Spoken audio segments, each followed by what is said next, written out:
Temba Mliswa has given Chris Mutsvanga a jab for contradicting Mnyaradzi Machacha, who is the notorious ZANU-PF Commissar, issued a statement nullifying the results that saw Paul Temta Tukwarara emerging as the preferred candidate because of the money that he poured to the structures in Manicaland. It should be said as it is.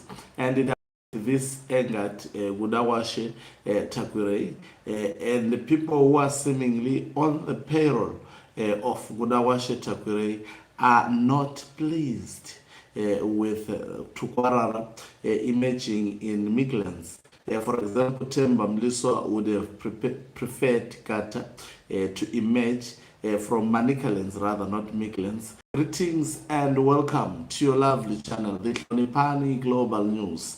If you're watching us for the very first time, please do remember to press the red or black subscribe button so that next time when we beam live, you become the very first one to watch us. So there are numerous factions that are emerging within the faction of Emerson Tambutso Mnangagwa. There is the faction of Takwirei that wants to dominate all the provinces and actually have allies going into the central committee that are actually loyal to Gudawashe Takwirei with the mentality that he would be the incoming president after Emerson Tambutso Mnangagwa through, the ZANU-PF Congress. It appears is positioning himself for the upcoming Congress of ZANU-PF. And to get that, Takwirei is not actually pleased.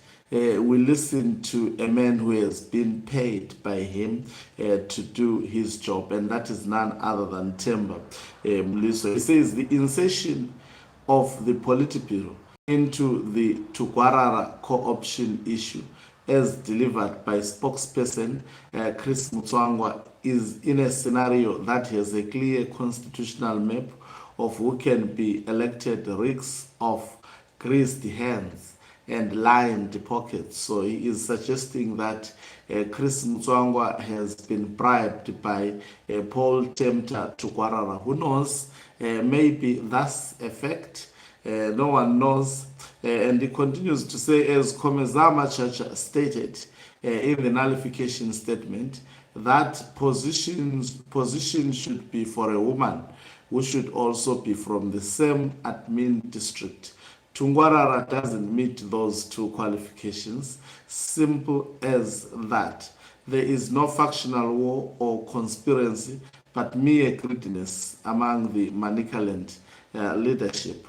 What part of that clarity in the requirements needs the obfuscation of the Politburo?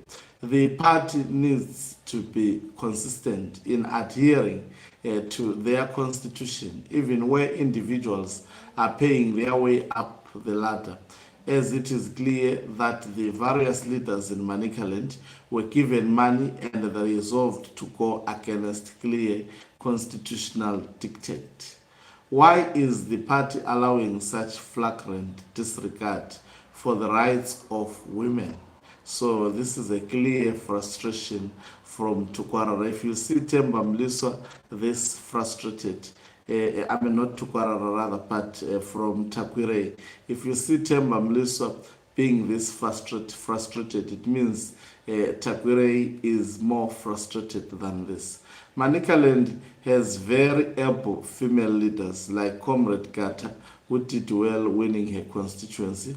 She is young too. Overlooking such sends a wrong message about women, how they are not respected in the party.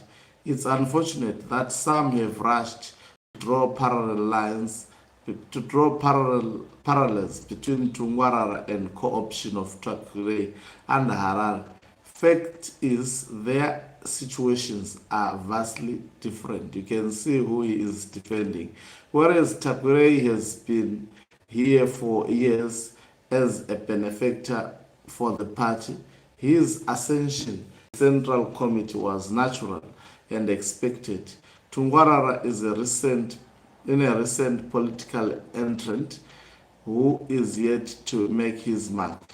As someone who interacts with him, I have explicitly advised him to leave politics because I know ZANU-PF. Zwime zwacho zvinosimudza mhepo. The pace with which he is moving isn't safe even for him. That's a serious threat from Temba Mliswa. Secondly, there was nothing unconstitutional about the Takurai co-option. In fact, those who resisted it are the ones who sought to trample the recognized methods of co-option. Thus, the party should simply follow its constitution and nullify that result, unless you tell us that Tungwarara is transgender. That's a serious attack. Let me hear from those who commented. Someone says, firstly, Tungwarara was born in that exact ward in Chipinge. Secondly, Tungwarara is a transgender, so she suits that position. Give Tungwarara machikisi ake. Someone says, what's good for the geese is also good for the gander. You all have seen how money can be used to buy loyalty and disregard the constitution. By the same measure, allow Tungwarara to buy his way into the CCC because you allowed precedents to be set. That's exactly. Someone says they can both be co-opted into the Central Committee. There is no vacancy limit in the party organs. Someone says Takurai is shifting himself right now.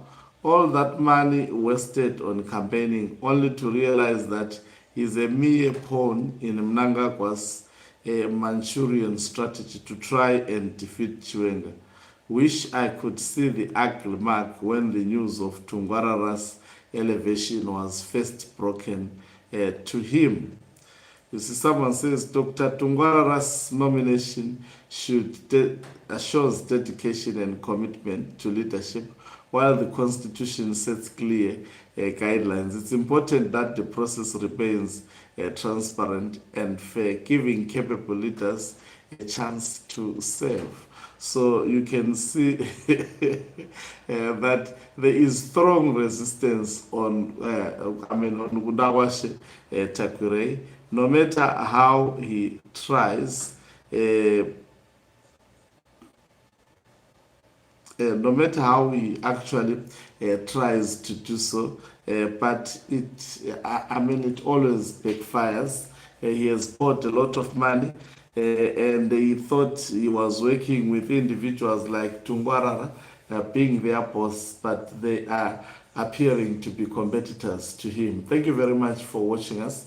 If you are watching us for the very first time, please do remember to press the red or black subscribe button so that next time when we beam live, you become the very first one to watch us. So Mnyaradzi is signing out. Let me love and leave you. Let's meet on the other side of the broadcast. Today there is absolutely more news, but I will have to come and give my version after church. Let's go and worship. Thank you very much. Mnyaradzi is signing out.